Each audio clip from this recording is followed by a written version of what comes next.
G'day, watch this. Thank you very much, Julian, and it's always a delight to see polls like that. And as I whispered to David as I went past, I might letterbox those. So very encouraging indeed. Welcome this afternoon to the launch of Can Do here in Melbourne. We have a few, well, more than a few, quite a few luminaries here this afternoon. It is a delight to welcome Senator Bill Heffernan. Bill, welcome to you, and to my state colleague and friend, the member for Benambra, Bill Tilley. It's great to see you, Bill. Of course, from ACM and from Can Do as well, we have Professor David Flint and Jai Martinkovitz. I hope I got that right. I must have gone close. And there are a number of others. We could spend the afternoon welcoming people, but I might leave it there just for the moment. Now, as Julian pointed out, unfortunately, Alan Jones cannot be with us this afternoon. He has had a death in the family, and that is unfortunately something that none of us can have any control over. So he has had to be in Brisbane today, but he has sent the text of his address, and that will be delivered, I think, by David Flint in a little while. I think after our main course that'll be coming along. But I just want to reflect very briefly on why we are here this afternoon. Personally, I think it's a great thing that we're here this afternoon, and in fact, it hasn't come, you know, a day like today hasn't come a day too soon. Because in this country, right now, our freedom is under threat in a way that it has not been since the Second World War. Now, back in those days, we had blokes with rising suns and swastikas, wearing uniforms, flying planes. We knew who the enemy was.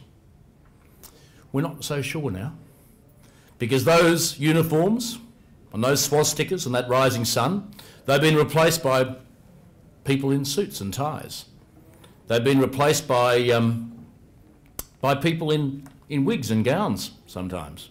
They've been replaced by, yes, people in pantsuits.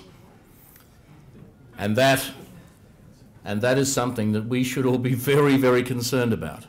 Because these people, whether they be politicians, whether they be academics, whether they be journalists or so-called journalists. I saw one on television last night who called himself a journalist, who gave 90 seconds of commentary under the guise of journalism. All of these people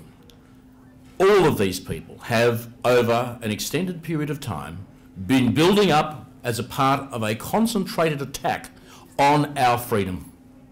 And it's about time that we stood up and we said no. It's about time we stood up and said, we want to take this country back. This is our Australia and we want it back.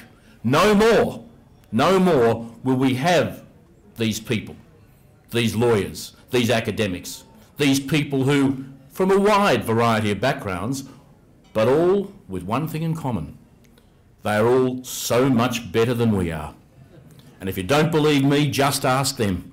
And they will go for weeks on the subject, because they know better than you, they know better than our families, they know better than people in the street or in the suburbs of Australia or in the country towns.